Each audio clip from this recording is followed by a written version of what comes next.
Welcome gamers to another video. Today we're going to be talking about Sonic.EXE. That's right, the bloody blue blur himself. This guy has a ton of history behind him, and I think it's a very interesting subject to talk about.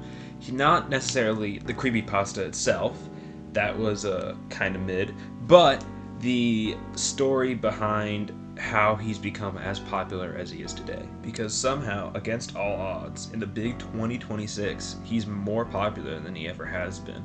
For a creepypasta that came out in 2011, that's pretty good longevity. But first, we gotta talk about his less than stellar origins as a creepypasta. Back in 2011, the Sonic.EXE creepypasta was written by JC the Hyena. And let's just say, the creepypasta was bad, and the person who made it was even worse. It's about what you'd expect for a creepypasta written in 2011. Some guy finds a spooky game, and it looks like Sonic at first, but it really isn't. Woo! And yeah, he eventually dies horribly because it's a creepypasta. We can't have good guy winning. That would go against everything it's talking about.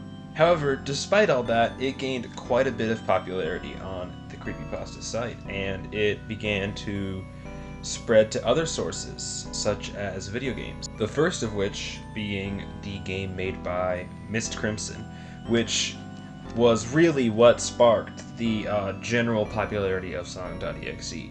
Markiplier played it, and I mean, if Markiplier plays your game, everyone's gonna know about it. He's the big guy. This game set the standard formula for Sonic.exe.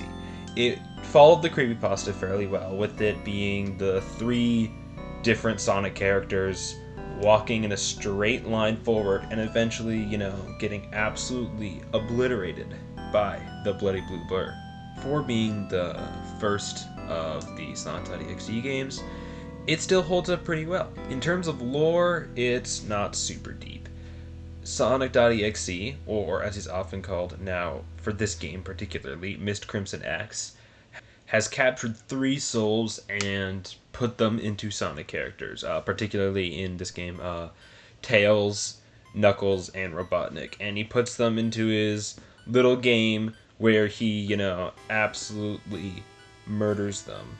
And I mean, to be honest, Tails kind of deserves it, He's a freaking annoying character. I don't like him at all, so, he got what he deserved there. But my boy Eggman, he does not deserve that fate, bro. He's goated. I can't believe they do that to my boy. Overall, although it was pretty simple, this game sort of acts like a frame of reference for what we're gonna see in any future Sonic.exe games that come out later. However, after a while, the hype of this game died down, and so did Sonic.exe. Everyone kind of forgot about him for a good amount of time. He stopped becoming relevant, and no one was talking about him anymore. And it wasn't until a Friday Night Funkin' mod of all things came out in 2021, titled Versus Sonic.exe, and it repopularized the character because people were into Friday Night Funkin' at the time. So it sparked some interest in a character that was presumed long dead at this point. People were interested in the character again, and they wanted to take him in new directions, knowing that they could kind of do what they want with the character. And this started with the creation of 2011X by Joe Doughboy. 2011X is essentially a reimagining of the original Sonic.exe, but without the terrible person who made it, and, a significantly better story writing. Rather than it just being some spooky haunted game, 2011X is an actual extra dimensional being who just kind of thought Sonic the Hedgehog was a really cool dude. So he decided that he was going to use Sonic games, of all things, to capture his souls and torment them endlessly. Which, he just like me for real, bro. He sees Sonic the Hedgehog, he's like, yeah, that's what I want to do with my life. He ended up getting an extremely extensive lore, multiple forms that are like different ages of him or alternate timelines, and people decided that since the original creepypasta was terrible, and as I said, the creator of it was even worse, they decided that this guy, the 2011X, was basically going to become the new canon for Sonic.exe. And people saw this and they thought to themselves, well, if this guy can make their own version of Sonic.exe, why can't I? And Sonic.exe changed from a character into a concept.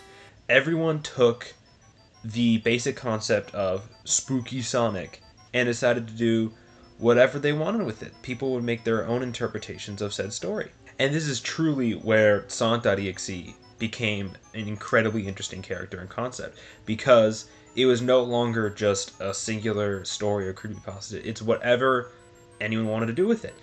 People made analog horrors, people made video games, people made creepypastas, of course, and you could do whatever you wanted with the character. It was amazing. And there are a lot. You go to Game Jolt, you search Sonic.exe, there's gonna be like over 1,000 games there. It's insane. This guy has become incredibly popular once again. And sure, a lot of the takes and stories are going to be kind of cheesy or a little mediocre, but it's the fact that people are taking something that they think is cool and putting their own spin on it that really makes this character, this concept of Sonic.exe, incredibly interesting and incredibly fun.